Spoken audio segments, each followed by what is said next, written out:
Welcome to Malcolm Reed's How to Barbecue Right, a podcast where we talk about barbecue, share recipes, and discuss all things delicious. And now, here's your host, Malcolm and Rochelle Reed. Hey, let me tell you about Schwank Grills.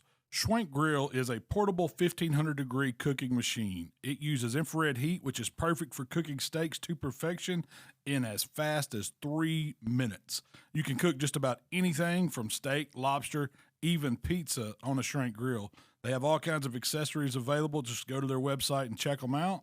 And there is a link in the description for our listeners to receive $150 off Schwank Grills. Use the coupon code HowToBBQRight.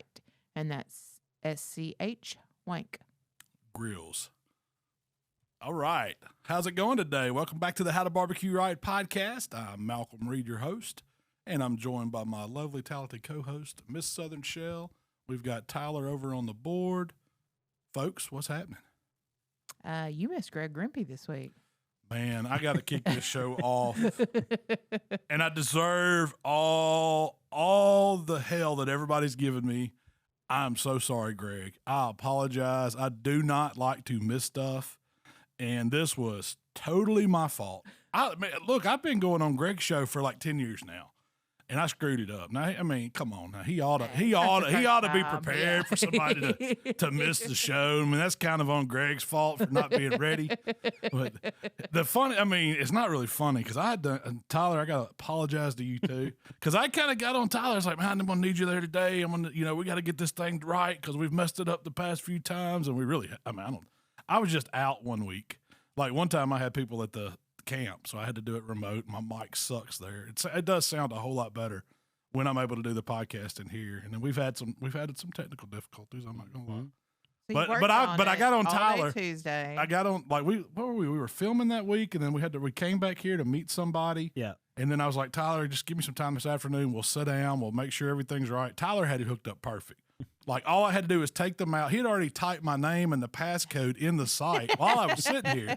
All I had to do press enter. All I had to do was press enter, and I dropped the ball. I messed up bad. I was sitting at I got home. After what was that, 3:00? Yeah. The show was at 8:00, so 5 hours later. Well, by the time I met some people here, I went home, got Michael, took him to the gym. I come back home, you cooked dinner. I jumped in the shower, and I was in bed. Look, now I'm telling y'all, I was in bed, had the TV on, and was flipping through TikToks. Didn't think nothing about coming back up to the office and doing that show. You jumped up and said, oh, crap. And you were still, you were in the living room I was editing a video, and it was like 8:14, and Greg texted me, we're on. And I was like, holy crap. Shell, I got to go. I'm late. And so, man, I jumped up, threw my clothes on, text Greg, said I'm on the way, and I got down the street. It takes me, 10 minutes to get to the shop? Yeah. And I got halfway there, and he said, don't worry about it. It wouldn't be a time to do the interview. Yeah. And I apologize, man. I don't like standing anybody up, and that one was totally mine. There's no excuse. There is no excuse except Greg kind of gave you some crap about it, which he should have. Yeah. Hell yeah, I would have. Somebody just stood me up. Make me look bad. He recovered. It was pretty funny, and he wasn't too hard on me. I think people with the comments were hard on both of us. All of a sudden, we've turned into a nothing but an ad show, supposedly. And thank you, Blue Plate, for being a sponsor of the How to Barbecue Right Podcast. Real mayonnaise, quality since 1927. But I did see one comment that was hilarious to me. They were talking about Greg. They said he'll interrupt the ad with the ad to do another ad. I was like, hey, you got to pay the bills. This podcast ain't free. Yeah, we're paying. Even these damn lights draw money I got on me, making me look good. They working hard. Working hard. Y'all are supporting my 3 kids. That's right. Hey, we got to pay Tyler. He's got 3 kids. We gotta make a little bit of money. I'm not going to do, ads the whole show, but. Greg Rempe also talked about, he had a panel, and they were asking, are you surprised or not surprised? That's the one Sam was on? Yeah. Sam was the only one that was right. He was 100%. He hit the nail on the head. Let me preface it. All right. You're jumping ahead. All right. You drinking that Alani, you got all fired up this morning. So she got me. Now, this ain't an ad, but I am drinking this. What is this called? It's the Kim. What does that say? Kim-Aid? Is this some daggum dashy and stuff? Yes, you got me drinking in a pink can. It tastes pretty good. 200 milligrams of caffeine. So Greg Rempe was incredibly surprised, and everybody on his panel was, except Sam the cooking guy, that you aren't cooking Memphis in May or Smoke Slam this year. And Greg had a good point. He said that as long as he's known you, you've always had a goal to win Memphis in May. Yeah, that was back when I was really into competition barbecue. Now I'm really into a schedule, business, grown-up stuff. Like, yeah, it'd be fun to go to, when I used to do Memphis in May, it was a 2-week-long party. We partied at Lodi, we started partying on Tuesday night. It was fun. Every night, the whole time. Memphis in May is not like that anymore for me. I don't get to do all those things. And I realize, I've done this to myself, but it's just, to me, you're constantly talking. Yeah, it's that whole competition side and getting to do all that stuff is, I'm all for it. If it was just me and Waylon getting to go out and cook a contest, or you getting to go with us and do it, and that was all it was, pull up, cook, go home, hang out with your buddies on Friday afternoon, drink some beers. But it's not like that anymore. Yeah. So I would say it's not as fun. It's nowhere near as fun as it used to be. It used to be Memphis in May. Yeah. It's gonna be so much fun. Now, they've put politics in it. It's money in it. There's 2 contests that are probably going to ruin each other. I just don't. I don't know what folks are thinking, man. You're just gonna set it out. I'm gonna set this one out. I ain't saying I'll never cook it again. I'll never cook either one of them again. But I hope you don't. I hadn't cooked since I haven't cooked since last Memphis in May, and it wasn't a great Memphis in May. We did all right, but it wasn't. Just the whole time, it was like, man, they were police. It was like Gestapo tactics down there. We're going to fine you for everything you do. Stay off the grass. It was like an old man telling you to keep off his lawns, the way I felt.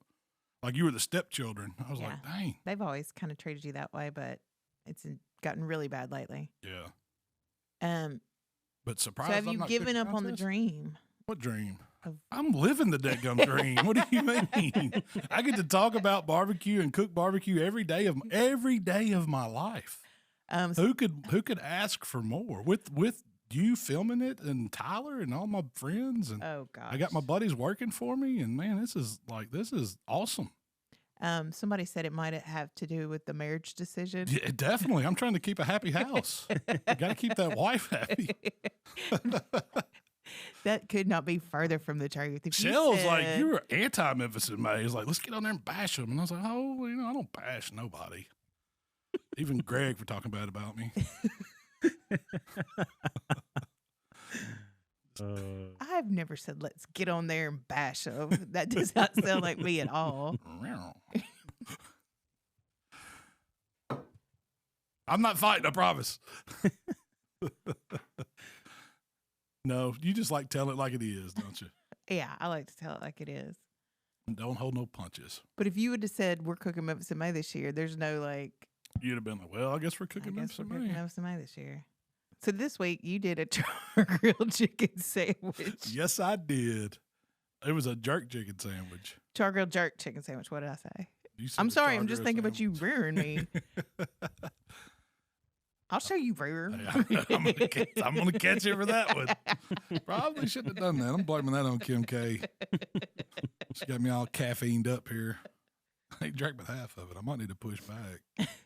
So this week you did a char-grilled jerk chicken sandwich. I did. I love jerk chicken.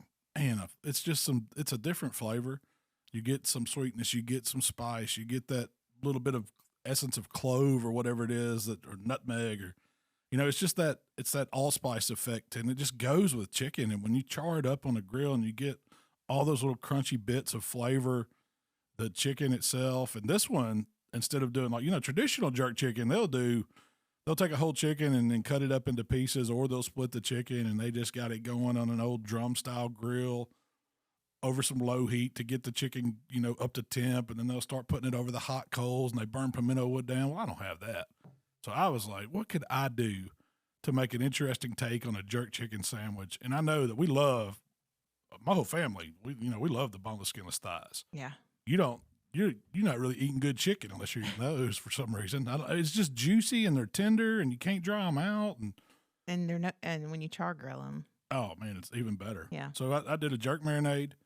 I whipped me up a jerk marinade to put the chicken thighs in there straight out of the pack. I didn't trim them or anything. You know, sometimes they have some fat and stuff on them. But Have you ever taken the time to trim? yeah, chicken thighs? when I do that burn ass chicken for like a contest or something like that, I would trim it up.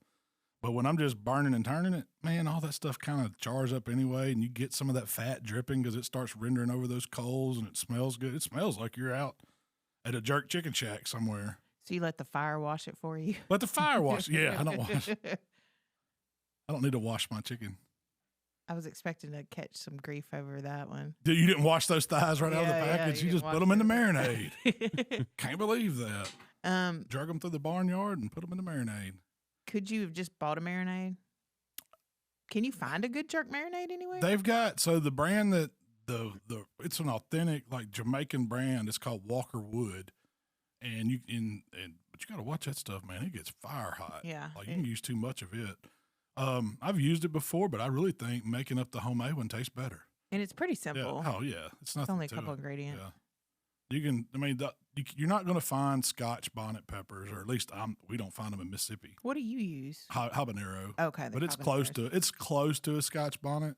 I've had different flavors of Scotch bonnet though. Like when we go to Jamaica, and you'll try something. Well, some Scotch bonnets are kind of sweet, and they've got that habanero sweetness, and they've got some heat, but they're not burning you down. Then I've had some that I can't even tolerate. Like just blow my head off. So I don't understand. I mean, I guess it's like anything. We get hot jalapenos here. I can get some jalapeno. I could eat like an apple, and then you get some jalapenos that are make your eyes water. Yeah. So it's like that. So, but you can we substitute habanero for it.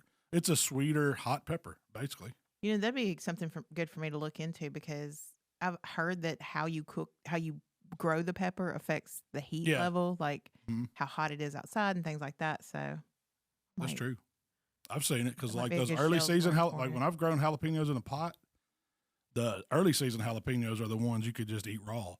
And then by the time they've set in that hot sun and they get hotter for some reason. I've got some so hot that I couldn't eat them. Yeah. Like I was like, this can't be jalapeno. I don't know how it got that hot, but it's just, I think it has something to do with the time of year and how much direct hot sun they've had or something, or maybe it's just a different species or pollinated different or something. I don't know. I'm no gardener. So, you put your chicken in your marinade. But it's and for the video, I think we did about an hour and a half. But if I was doing it like at home, I'd probably do it the night before. Let it go overnight. Let it really sit because, I mean, that chicken thigh is neutral. So it's not going to get overly marinated or anything. It's going to take the flavor. You might want to watch that heat level if you did that because you probably could get them really hot. Though. You think it'll just get hotter in there? It depends on how much pepper you put to it. You put pepper in the marinade. I chopped up 4 or 5, whatever came in that little clamshell. I chopped them up, and I used some of it in the marinade. I just kind of raked it out. You know, I don't measure a whole lot of stuff. I just eyeball it most of the time, and I have to come up with these amounts just, you know, by testing it and stuff. But I just, when I cook, I eyeball a lot of times. So I just eyeballed. I said it was 2, but it might have been 2.5, 3. I don't know. Could have got a little heavy. I didn't think it was too hot though. Those weren't that hot. I feel like with the marinade, you don't have to be exact. Yeah. But did you try the pepper? Like just put the pepper in your mouth?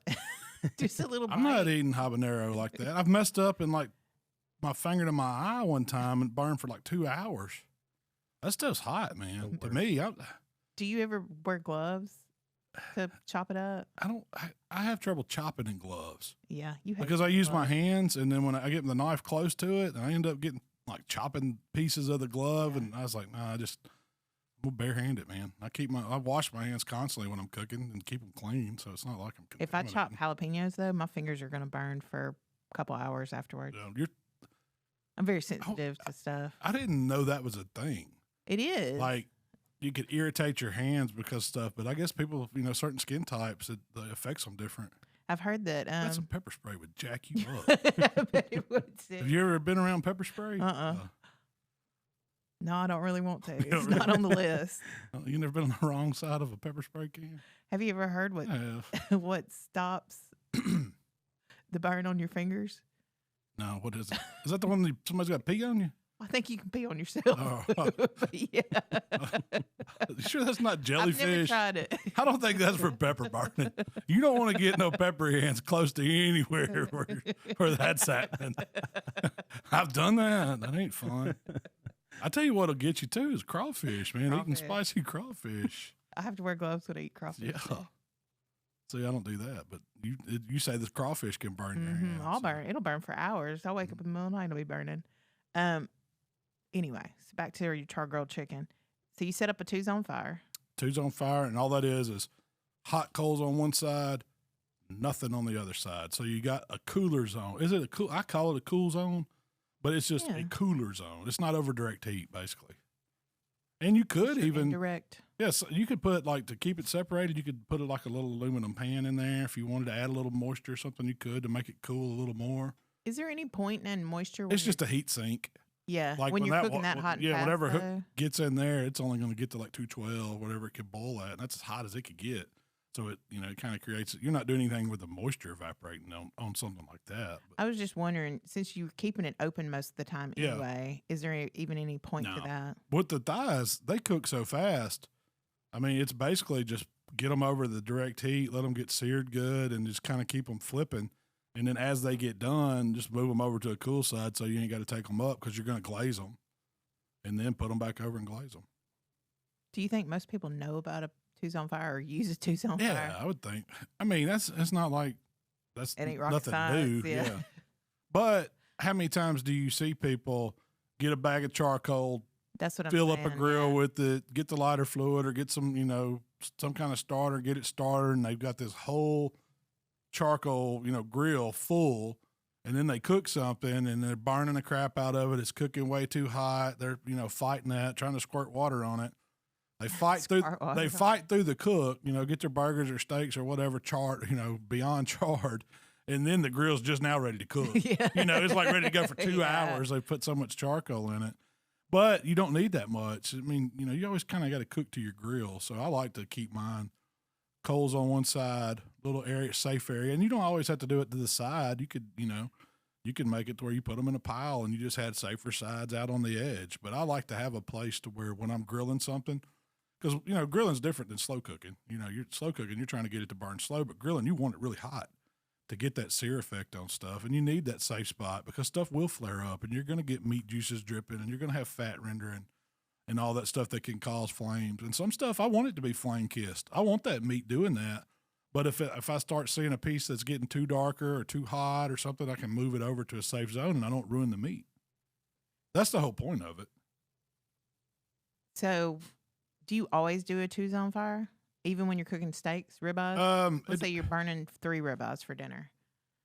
Probably, yeah. I mean, usually it depends. Like if I'm cooking on my PK, I don't usually do a 2-zone because I know I've got a steak I'm going to cook it. You don't need minute and a half, don't need the minute and a half, put it on a raised rack and get it to temp and then take it off. So I don't really do a 2-zone on that one. That's some instances where I wouldn't.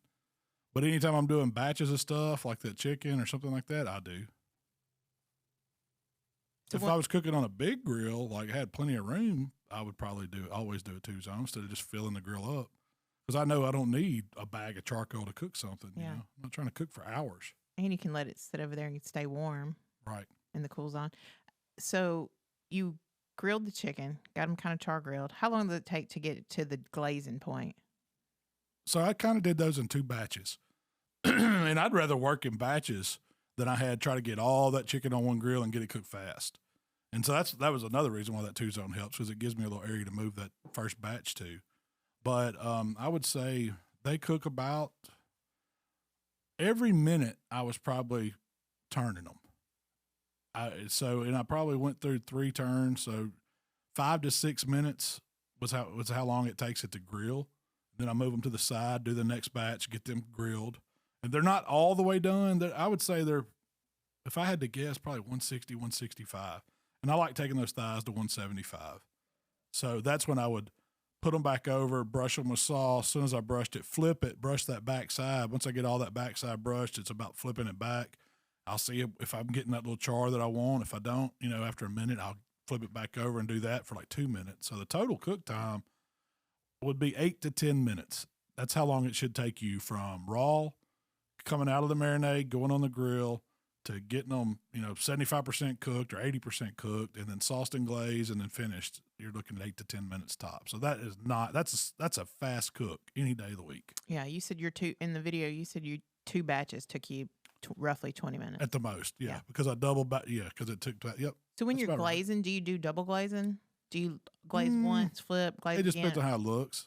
It's all, yeah. It's all in kind of look, but really, I tell you what, most of the time what I've done, and I didn't do it for the video, but I'll have me a little half pan sitting there, and I'll take those up. I'm sitting in the cool zone, and I'll just put those thighs over in that half pan. And when I get them all in there, I'll dump all of my sauce over them in that pan and kind of use tongs and flip them around, and then go to the grill and start searing them. And then once I get them seared, I'm going to my finished platter or whatever. So you don't have to constantly keep brushing them and stuff, but if they look like they need a little sauce, brush them with a little more sauce. Yeah. It's really, man, it's easy. It don't get any easier in cooking chicken thighs like that. And I've never had one person say, "Oh, I don't like these." Yeah. Well, I don't eat chicken thighs. Yeah. Most of the time it's, what is this? Like, how did you cook chicken like that? I was like, oh, it's complicated. It is real complicated. It's very juicy and flavorful. If you could do Greek flavors and serve it with pita bread, and do kind of that direction. You could do Mexican flavors, do tacos. Asian. Yeah. You can go any flavor. That chicken thigh will take on whatever flavor you want it to. That's what I like about it. I mean, it's versatile. And, to start with them, just get you a Ziploc bag, put you a pack of boneless, skinless chicken thighs in it, dump in some Italian dressing, let them sit there and soak in that Italian dressing, bring them out, season them with your favorite barbecue rub, burn and turn them, and dip them in sauce, and then try that and tell me it's not delicious. Come back to me after you've done that and chop it up and put it on sliders or a sandwich bun or burger bun or something. They're really good. So you didn't cut them up for the sandwich. Mm-hmm. Or I'm sorry, you didn't leave them whole for the sandwich. Yeah. You cut them up. Yeah. And usually the only time I've left them really whole is for a contest where you had to stand something, like fan them up, stand them up, and serve them with a sauce to dip in. Whenever I'm cooking these at home or for people to eat or something, I always chop them up. Because usually we're making a sandwich or a wrap or putting them on nachos or, or putting it on a pizza or something like that. Ooh, pizza. Yeah. Man, they barbecue chicken pizza with those. Oh, the Asian style ones makes the best fried rice. Ooh, like yeah. you char grill those and get them chopped up just like I did for the jerk, and then go to making fried rice, and at the end add that crunchy burn ass chicken to it. Done in like a teriyaki marinade or something like that. I mean, you can just make up your own. I've got a recipe on there that's really good for them that I do for wings. Trader Joe's has this vegetable fried rice. It's like frozen. It's really good. We actually ate it for dinner one night this week. No, I was surprised. It was good. It was really good. I mean, for go to froze to eating fried rice in what, 5 minutes? Yeah. If you got your chicken cooked. You can't beat it. It was really good. Anyway. So when you made these sandwiches, you used brioche buns. Yeah, those. Why brioche? Because they look the best in the package. And Kroger has them back. They're not on the bread aisle. Oh, those did? Mm-hmm. I usually buy them at Kroger too. But they are really good little rolls. And they toast up really good. They're soft, and you can lightly toast them, and it looks fancy. I thought the pictures on that video, I was like, wow, you did a good job on those. Oh, thank you. Like something out of a magazine. You're sucking up now. You sure are pretty today, Shell. Try to what have you been up to? Wow.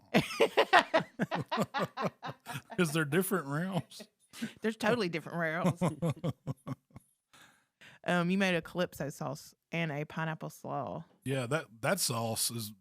I've had it for the first time down in the Caribbean, and they served it with everything, and it is really good. But I had to find the key to that sauce is that Scotch bonnet pepper sauce. Yeah, it comes in like a hot sauce bottle. They have it on the international aisle. Like if your grocery store has an international aisle that has like some Jamaican or Caribbean food, they'll have that brand, and they'll have the Walker's Wood stuff too. But once you find that mayonnaise and ketchup is really all it is, and you can season it a little bit.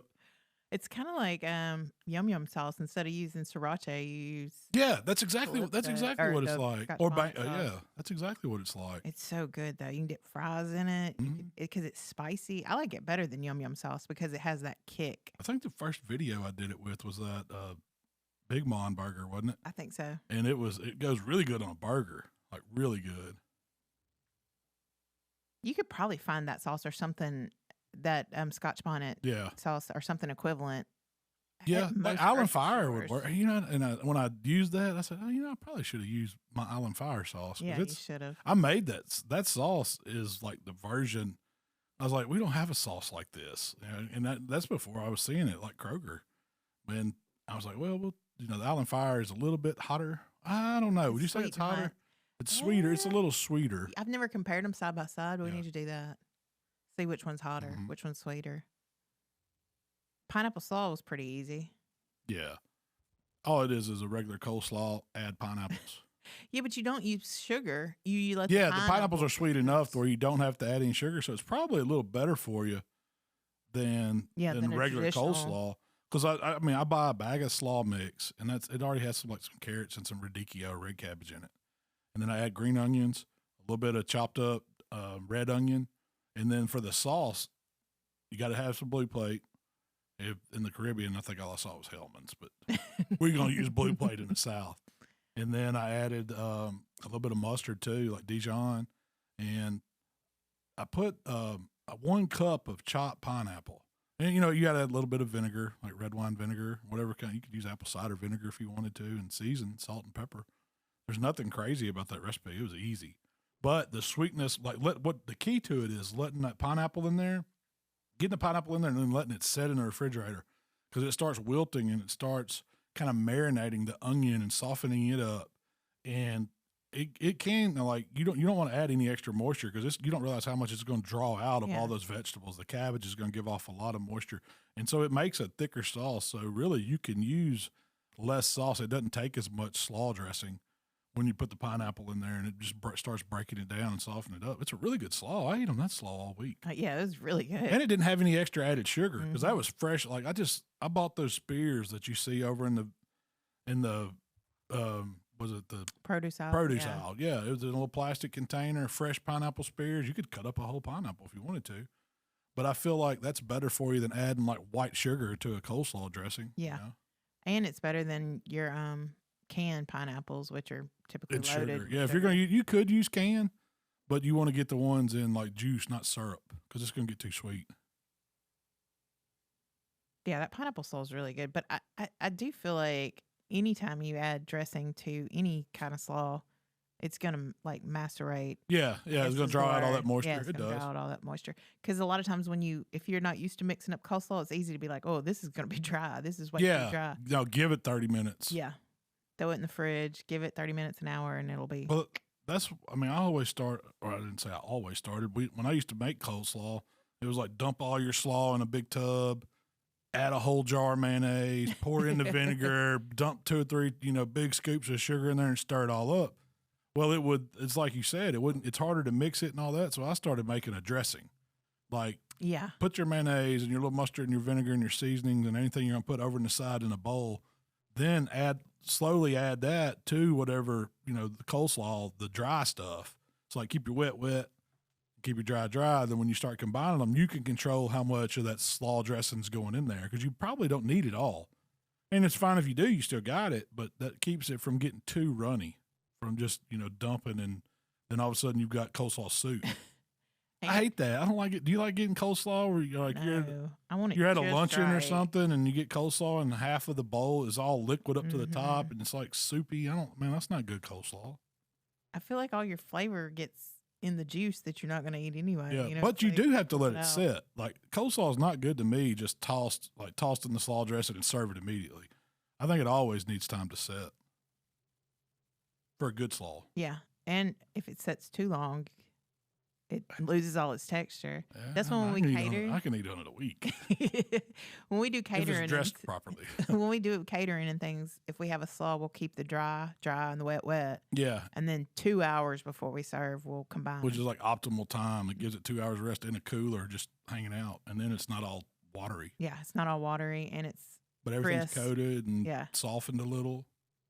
So when you built this sandwich, Calypso on the bottom, toasty brioche, and then I had those stacker pickle slices, which that's a good pickle those bite. are, we like those restaurant deal pickles, but those classic They're stackers are good, pretty good. but they're only good on a sandwich to me. Like I'm not going to go by the fridge and pull one of those stacker pickles out. I don't know, it's floppy but on a sandwich it works because you get a bite of dill pickle on every bite. So I was like, that works pretty good on a sandwich.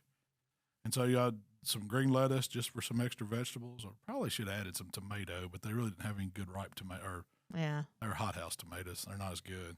If I was doing that sandwich in the summer, I'd use some fresh tomatoes on it.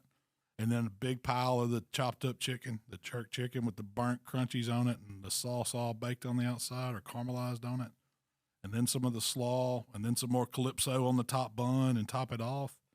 And you got good $20 jerk chicken sandwich all day long. You could totally make that a bar. Have some buns or some slide. You can let make people slider assemble bars. their own. They might not do it the right way. They might not put the Calypso on both sides and the pickle and the lettuce and the chicken. But I guess, hey, make it your way. You can make it your way. You talked about doing a jerk chicken taco instead of a jerk chicken sandwich. Yeah, and that was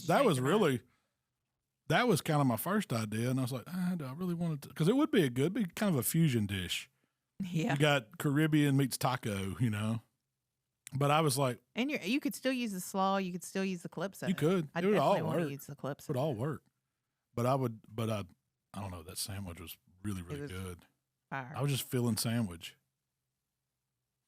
This week, you also shared a chocolate cobbler recipe. Now that one will hurt you. If you've never had chocolate cobbler, and talk it was about so easy. Oh man, it's just dump. Don't stir it up. Don't stir it at all. You just melt some butter. You mix your batter up. Just dump that in, and then cover it with the chocolate and all that. The chocolate chips and the cocoa and the sugar, and some hot water, and then bake it. And it just stays. It's like it's kind of bread pudding-y. Yeah. Because there's some pockets that are still loose, and there's some pockets that have turned to like bready. It's very bread pudding-y. It's the best part of a cobbler, like the crunchy stuff mixed with the most just rich, chocolatey, warm molten pudding. cake, maybe? That's kind of like what it's like when you get a molten cake. That stuff that's inside, is that like a ganache or something? I don't know. It's like a warm chocolate ganache or something. But then, so you scoop that out, and you've got all this good topping, and you got all that good chocolatiness in it, and then you finish it off with some caramel drizzle and some ice cream. Man, that's a dessert. If you're not good at decorating, that's the one for you. Yeah. If you're not good at desserts, people will think you are a maestro if you serve them that. Especially if you put it a scoop with the ice cream and the caramel drizzle on top.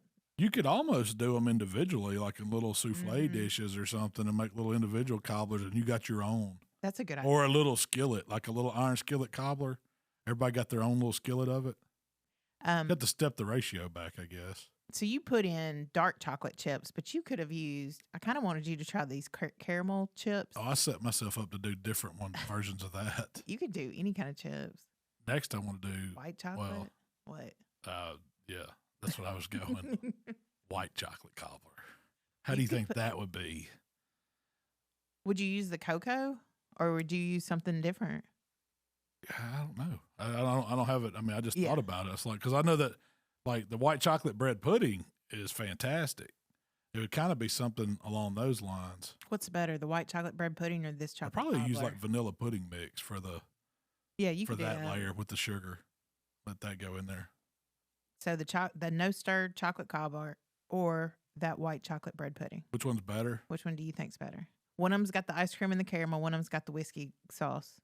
Man, they're pretty neck for neck. Yeah, I don't know. Do you like dark chocolate or do you like white chocolate? It's kind of the deciding factor. Really. What gets me that whiskey glaze. That's what puts me over on the bread. If it was just the bread pudding without that brown butter whiskey glaze, because that just takes that bread pudding to a whole nother level.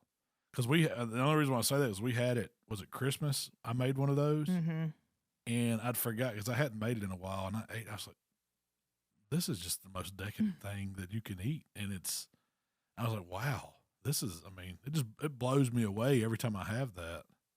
Now, it ain't good for you. It is probably 6,000 calories. I mean, it's like diabetic coma. But God, you can't quit eating it. It is like addictive. I do think you could put that whiskey sauce on that white chocolate on the whiskey slab sauce. of ribs. I want that stuff on anything. You know what? Give me a chicken salad sandwich. Yeah. I'm gonna eat that on it. No, it is good. But it's sweet. I mean, oh, it's rich. Yeah. I don't know how you could work it into like a savory dish. I don't think it'd work. Tyler, you said that chocolate cobbler is one of the best things you've had lately, isn't it? It's so good. Like, we took home the rest because y'all didn't want it taken home because you don't want to eat on it, I guess. And my kids and like all of us were just like, we ate it. There wasn't a lot left, but we ate every last bite. Every last thing out of that pan was gone. Good. I knew what would happen if we took it home. I know. That's 10 pounds. I'm trying to do good. I was like, if I take that home, I'm blowing everything. 'Cause I'm going to eat the whole pan. Mount, this is a good time for us to pay some bills. Let's pay them. The How to Barbecue Right podcast is brought to you by our friends at Primo Grills. Shell, did you know that Primo is the only ceramic grill made right here in the good old USA? What? Are you telling me that Primo Grills are proudly crafted here in the USA, ensuring top-notch quality and support for local craftsmanship? I sure am. Plus, Primo Grill not only delivers mouth-watering flavor, but because of their innovative oval design and superior ceramic construction, Primo Grills also gives you a ton of cooking versatility. Whether you're smoking low and slow or searing a steak to perfection, Primo Grills gives you the consistent heat distribution for mouth-watering results every time. What she said, y'all. Y'all visit primogrill.com and check them out. So last weekend we went to Gatlinburg. We spent our For Easter in Easter. Gatlinburg. First time I've ever been to Gatlinburg. Let me tell you, you better like people. And I'm It's talking very peoply, yeah, It's a crowd. And you better like strollers and kids and lines. and lines. The food was fine. Like I had one of everything we got was fine. You know, just we got some decent pizza. I had one of we the got a better decent meals of burger, my life there. But the Chesapeake's was fire. Yeah. This is not a paid advertisement. If y'all are in Gatlinburg, go to Chesapeake's because it was fantastic. We sat, first off, they take you through the restaurant, past the raw bar. And where they had do lobsters oysters. in a tank. Oh, tank. Yeah. And they were pulling them out. And, In Gatlinburg. yeah. I was like, they're not close to the ocean at all, but they are trucking in some. They must be airlifting that stuff in because there ain't no trucks getting in there with that much traffic. They had like. How do you think they do it at night?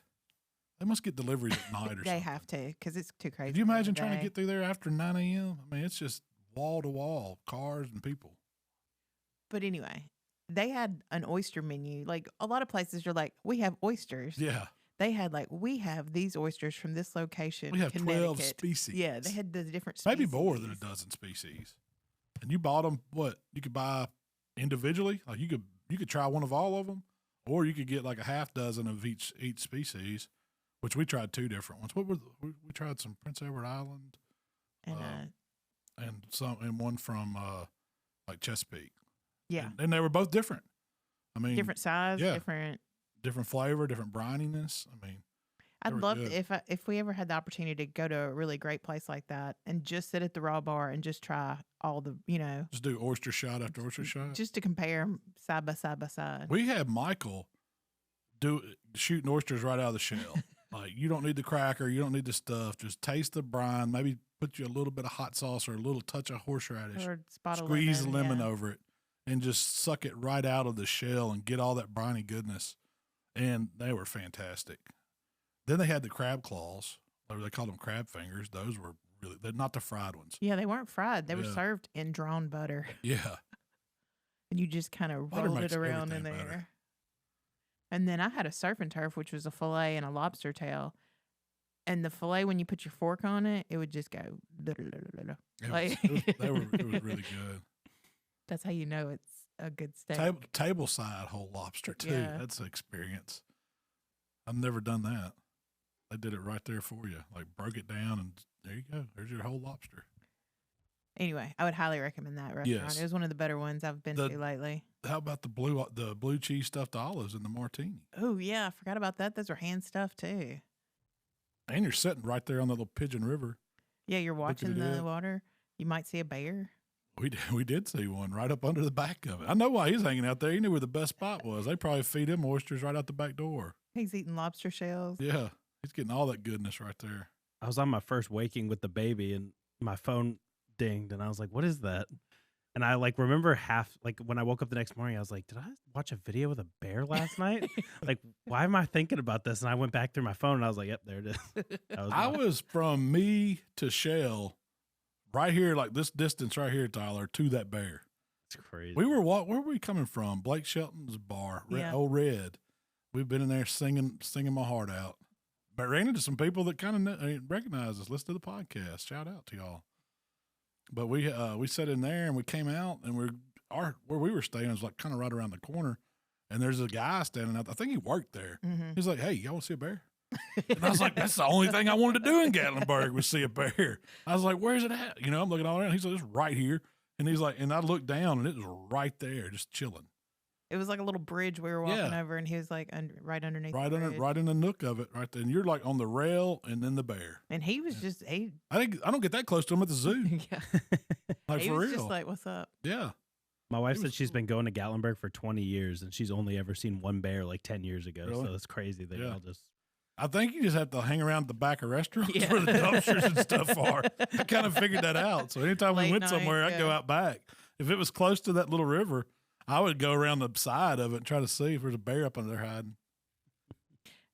One thing that we got, people were selling cookie dough by the scoops, raw cookie dough by the scoops. That and I should was be like, illegal. "We've got to try this." Yeah. So we got just one scoop and split it between the three of us. And I thought it was ice cream. I thought it was going to be cookie dough ice cream because you go in this little shop, and there's tons of those little shops, but they've got the counter sitting there with these big buckets of stuff in it. It looks they're like scooping it with an ice cream scoop. looks like going to Baskin Robbins. Yeah. And it's like, how many scoops you want?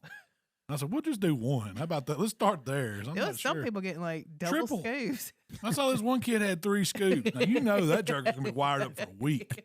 If he made it, because this stuff was it was the sweetest thing I ever ate in my life. It was so sweet. It was good. We 3 of us split one. I only took 2 little bites of it, and it was wow. But it was delicious. It tastes like cookie butter, is what it was like. It wasn't froze or anything. It was just raw. Oh, it was perfect. Cookie dough. It Yeah. was perfect. Could raw you take cookie that and dough. bake it? You think, and turn it into? I don't know. I you doubt think there's raw eggs in it. I don't know if that affects the baking process, but Pretty much just it was sugar, and flour. Yeah, I don't was know. good. But it was good. Yeah. If I ever get a chance to try that, I'd say good. At least go do a sample. on the way home, we stopped by Buccees and got a brisket sandwich What do you and a think about- brisket taco. That was Did you get a the best- brisket taco? yeah. It was scrambled eggs and then cheese and brisket. How does Buccees Brisket stack up to those that you've had out? Way up there. It does, doesn't it? Yeah. It is way up there. I don't know if there's anything better at a gas station. Oh, A yeah. Buc-ee sandwich. They got a gas station. Yeah. Locked Not down. locked down. I'm talking about restaurants. Yeah. No, that's what I'm saying. It's better than brisket restaurants I've been to. You know what's really good is they have the sliced turkey sandwiches, the smoked turkey. That's really, really good. What's the one? I accidentally got one. Yeah, but they call it something. You'd have to look it up. It was 3 different meats or something. On one sandwich, Yeah. it was I don't know what all it was, but that sandwich was really good. I thought I was getting a brisket, and I got that one, but it was pretty delicious. Yeah. I think You can go to Buccees and it's okay, I'm just going to go in. We're going to use the bathroom and get a drink or something. $182 later. They trap you. You get in there and it's you just bought a gift for your mom. And yeah, you have to. You can't just, and there was all kinds of stuff I wanted to buy, other than what I did. You got this little cart, little tote you're toting around, just putting stuff in it before you know it just loaded down. you're like, I got to try the beaver nugget. I've never had this kind of Buccees before. Oh yeah, by the time you pick up pecans, beaver nuggets, you get a drink, and then you get a water. Yeah, you get a 'Cause you backup get- drink. Yeah, you get a backup drink because you're going to try something. Yeah. And then you get a sandwich, and then you get a kolache, and then you get a beaver tail. You get some boiled eggs. I mean, it's just it all goes in the basket. And you get up there. Tell me about how you've been doing good. Yeah. It's like a cult though. Like there's pajamas and like all kinds of stuff. They do like seasonal drops and stuff. So there's people that go there like and get all the seasonal Really? stuff. It's I have some Buccees Christmas pajamas. bought They're a like my fire- favorite. I've got a fire pit from Buccees. Like that, one of those big fire. I had to have one. I think I got that one in Alabama. You did on coming back from Royal Oak. Yeah, because we just happened to have a truck. I was like, oh, I'm getting that fire pit this time. Because most of the time you're in the car or something. You ain't got Yeah. room. You got all the luggage and everything. I got me a fire pit from Buccees. They had a collapsible table I was eyeing, like a tailgate table, you know? Yeah, I saw Fold that. That was up. pretty cool. That double-seater thing was pretty cool. Yeah, it was a they had. double-seater tailgate I know chair. what it is because everybody's going in there and they're in like a frenzy and everybody's running around grabbing stuff. So it makes you think you got to grab stuff.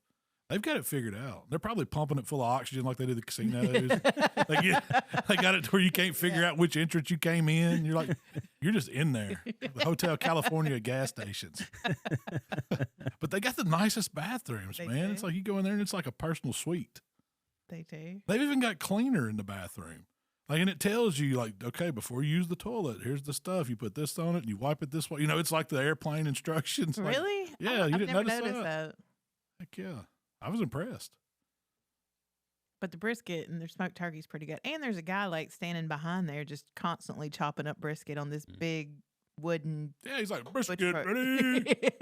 And they all, chop, brisket. Is that what they say? I don't know what they say, something like But they're that. hollering something. The whole time. And then people just run over to it. It's like, get all that fresh brisket they chopped up. Man, that's a genius model. You could create all that buzz around it and you got people lined up and they're open 24 hours. Have you ever been to Buccees where you were the only person in there? No, but I think those registers, if you could look at their like back of the house and Timestamp, see their yeah. numbers, it's just the wheel that just keeps on ticking. it's like on Christmas vacation when he finally gets those lights to work. Yeah. His odometer. Yeah, that's how Buccees cash register does. And they pay their employees a crazy amount of money. Or at least on gas pumps, Yeah. it shows you can make $250,000 working. Oh, Michael. What do you think you have to do at Buccees to make $250,000? I was like, that's pretty good. I might need to rethink what I'm doing for a living. Yeah. I can cook brisket, you know. Yeah. The food service manager at Buccees wouldn't be a bad gig. 2 weeks paid vacation, matching 401k to 6%. Dang, you studied this. I was pumping gas. When we were leaving, Michael was calculating how much money he could make it working at Buccees. And if I work night shift, you get an extra Yeah, you get a $2. $2 differential. That's what he told me. They pay you $2 more, Dad, if you work nights. Well, So I saw a TikTok this week. This lady got a 3-stack fish sandwich from McDonald's. Did you see it? I showed that to Mikey. I was like, I have found your and Shell's sandwich. Extra tartar. Did you see it? Yes, it was 3 fish patties. 3 fish patties on a regular bun with extra tartar sauce. I think in that video she said something about they were going to stack it up for her. She said, "No, I'm stacking it myself." And like she wanted the 3 sandwiches and then take them all and put them Oh, on she it. did? Yeah, she wanted to stack them herself. Can you imagine that? That has to be the nastiest thing. I was kind of thinking it looked good. You don't double stack a fish. First, you don't order a fish sandwich, and then you don't double stack them. But then she don't triple stack the cheese sandwich.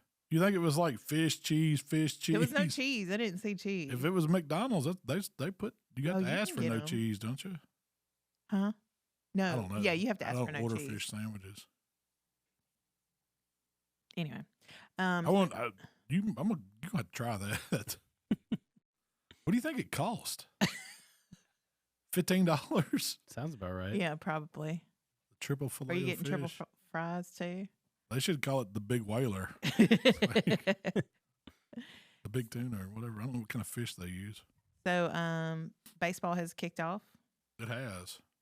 And the other day on Sports Talk Radio, they were talking about a new sandwich that the Royals have added to their Oh, stadium ballpark menu foods. yeah. So I just want to talk to you about ballpark foods, find out what's your fave. Barbecue nachos. Yeah, that's a good one. That'd be number 1. A hot dog with a steamed bun. Yeah. Ballpark dog. Oh, just plain old ballpark That's dog. what you'd think of that. And like- nachos, those Yeah. two, and a beer. Mhm. Tyler, what's the most interesting ball food you've seen? You've been to some ballparks. Probably at Angels Stadium in Anaheim, they have taquitos, which is, I guess, kind of weird for a baseball stadium. And they're probably, like, to this day, probably some of the best taquitos I've ever had. There's nothing really crazy different about them than just a normal taquito, but I guess the way they're prepared is just really, really good.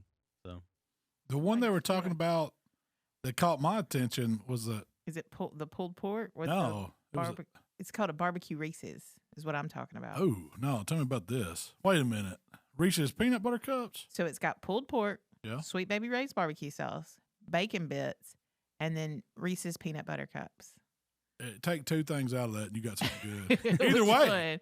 Well, one of them just goes in the garbage, the bacon bits. Yeah. I don't need, because What you if know it's homemade bacon bits? homemade bacon bits might work. Let's pretend. But I am not, the imitation salad bar crunchy ones, no. That'll ruin something. The Sweet Baby Ray's and the pulled pork, that'll work all day long. You wouldn't try the one with Reese's peanut butter cups? No. I feel like it would work. Bacon bits and Reese's Pieces with barbecue sauce and pulled pork. The barbecue sauce and the pulled pork, the bacon bits, I don't, whatever. Where are they serving this at? Like in, Royals. that's the one in Kansas City? Mhm. Oh, I'd have figured Denver or California, somewhere where they get really good and stoned. I wouldn't think of Kansas City on that one. They ought to know better. But so I got to looking at some other ballpark recipes, and I got a few to run by you. What about the one I was going to bring up was Okay. the one that sounded interesting was the Dungeness crab pizza. That one's on my list. Is that on your list? Yeah. That sounds interesting. That was in Seattle or somewhere, wasn't it? Hold on. What- Yeah, Seattle, Washington, Yeah. the Mariners. It's a crispy, thick sourdough crust topped with shredded Dungeness crab meat, melted butter, herbs like dill, thyme, and then Parmesan and a splash of lemon. I'm gonna have to say it. I'm gonna try I would that. try one. that. I don't know if I'd eat it at a ballpark. Yeah. That scares me with them handling crab meat. I'm going But- to need at least a table, chair, knife for it. Maybe you need to do a few of these and we'll recreate. We'll do some our versions, recreate versions of Okay. ballpark food, the craziest ballpark food. And I'll do that Reese's one and we'll try it. I'll make some I'll bacon try- bits. Yeah. 'Cause it's How do gotta they have serve that on a homemade. sandwich or Yeah, just it's a sandwich. It's between you two got- buns. okay? Are the So- Reese's like chopped? Yeah, We'll they look work on that. chopped. We'll work on that. They look like they've been chopped up in the picture that I saw. Yeah. So the Padres in San Diego have birria egg rolls. Now that would be really good. I thought so too. It's going to be like a chimichanga though. That's what Kinda. I'm thinking. Or a taquito a little bit. Yeah. That It's can't just be tucked bad. on the What do you end. duck it in? Do you duck it in the consomme or you A duck creamy it in, dipping sauce creamy avocado and sauce? or sliced something? Fresno chilies. That's what it comes with. I'm gonna have to say I'd try that. Mm. That sounds good. Is there anything that you got on your list that I probably wouldn't try? Maybe. There's a extra foot long Serrano hot dog, which means it's a big hot dog that has smoked bacon, ranch beans, mayo, mustard, pico de gallo. Beans. You got me on the Yeah. beans. But I mean, I like chili dogs, but I'm more of a chili sauce. But it's not chili. Ranch beans is like chili. Oh, okay. Okay. Yeah. It's like cowboy beans or whatever. It's kind of like, And that's not that crazy, really. In Denver, you can get a dino rib, a big old 20-ounce beef rib. I bet you the ballpark, that thing's $60. Yeah. I mean, they're $30 at a restaurant. How are they going to ballpark that? I know.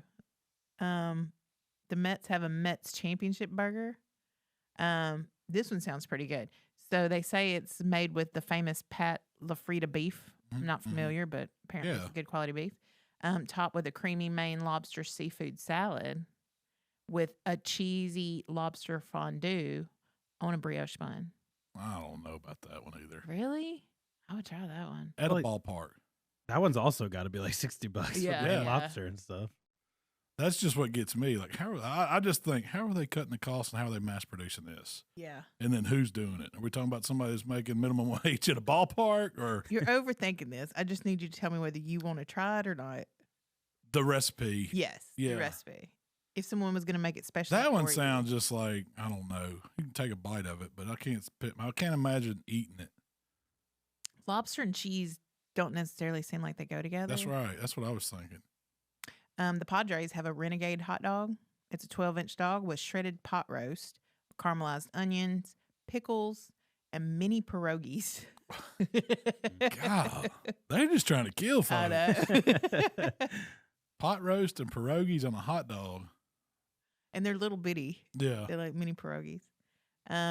The brewers in Milwaukee have something called Doggone Fowl, which is a hot dog. You know, a bun, dog. Hot dog bun. Chicken tender with ranch. Then you got cheese, tater tots, and a secret stadium sauce.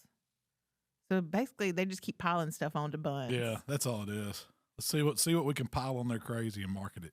I love this one. So in Cincinnati, you can get those little team helmets, you know, that you put the snacks in. They fill it with nacho cheese. Oh, yeah. There you go. Now you got my attention. And they give you 2 like baby smash burgers to dip it in. I would be about I've seen them do one. the Sundays. I don't know if it's at a ballpark or wherever but you know, it's like ice cream in one of the helmets. I've never seen nacho cheese. It seems like a good amount of nacho cheese. Here's an idea for them. Why don't they do like the barbecue Sundays in those little helmets with like That's a good one for pulled somebody to pork do, and all yeah. that? Good. In Detroit, you can get a pierogi grilled cheese slider. I don't know if I've ever had a pierogi. Have you? It's kind What's of a like potato dumpling? Kind of, yeah. Is that what it is? They're real good. Trader Joe's has a good frozen pierogi, actually. Do they have meat in them? I think they can. The ones that I've had haven't, but Is it? I It's think it's kind of just like like a- gnocchi, kind of. No, it's more like a dumpling, like an Asian dumpling. Oh. I mean, they're prepared a little differently and yeah. folded a little differently, but it's the same concept as I'd probably like a gyozza. Okay, I'd probably like them. It's just made out of potatoes, right? Mm-hmm. Yep. and then it's filled with whatever you want to fill it. I got you. But this one is a potato pierogi on a slider bun with sauerkraut, cheese sauce, and good old Velveeta. I don't know about that one either. I'd just rather have the pierogi. Ballparks I go to are different.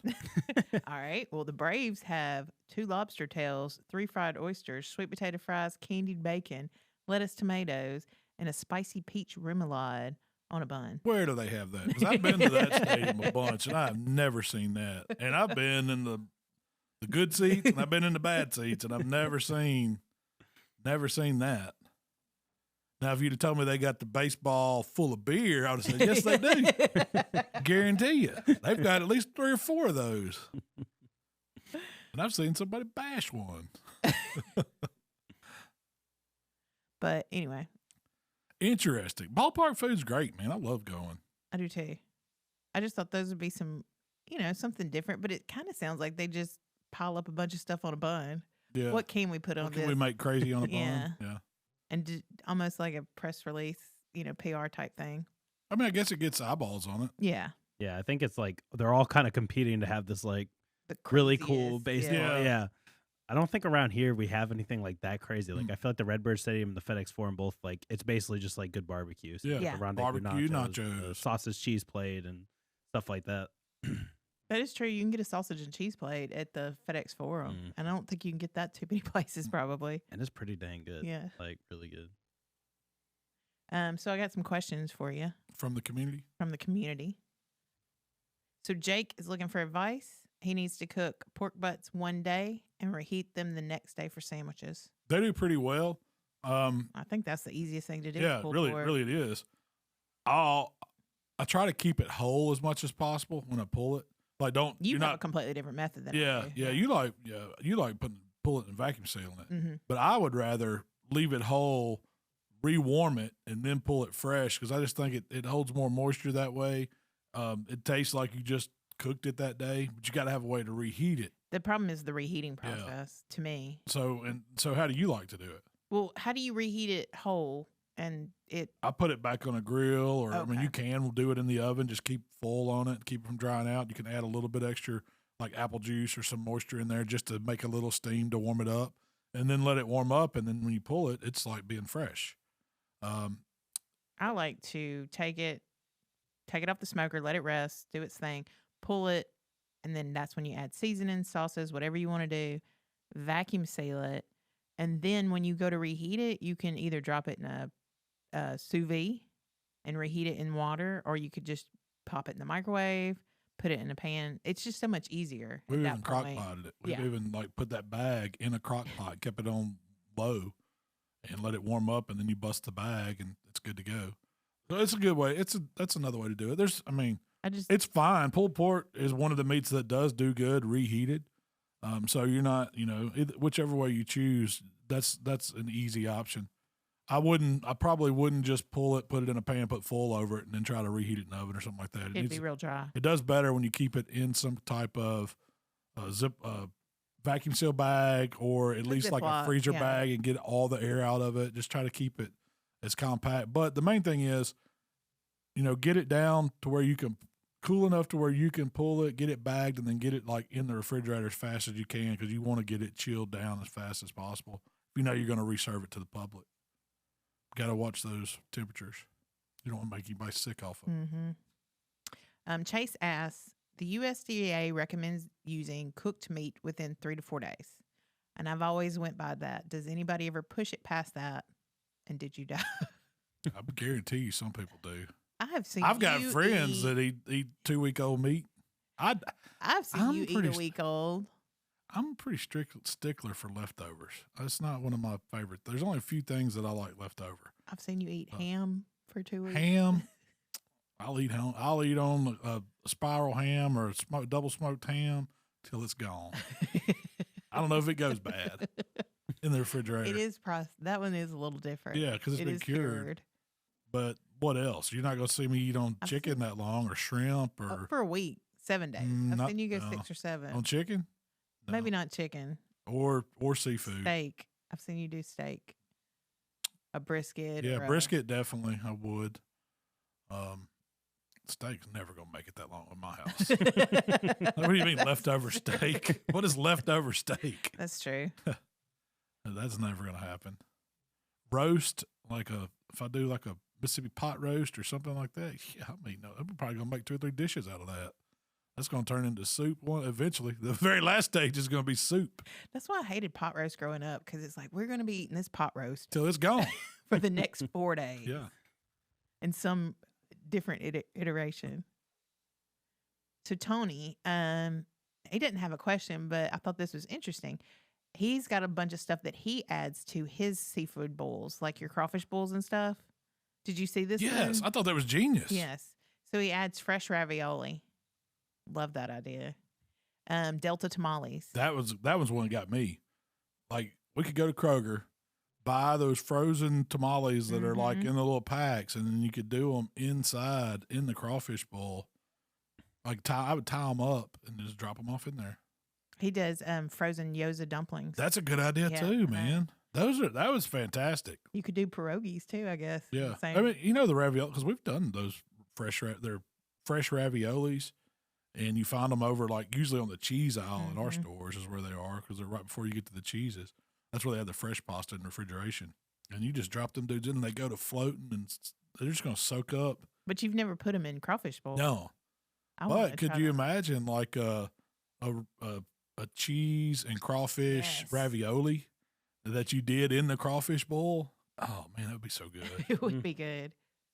It'd be easy to do if you could find them frozen and ready to go. I would say make your own. It's not that hard to do raviolis, is it? I don't know. I've never made raviolis. It's pretty tough. Isn't it? Really, just getting your pasta consistency right is crazy, because because a ravioli is kind of thick.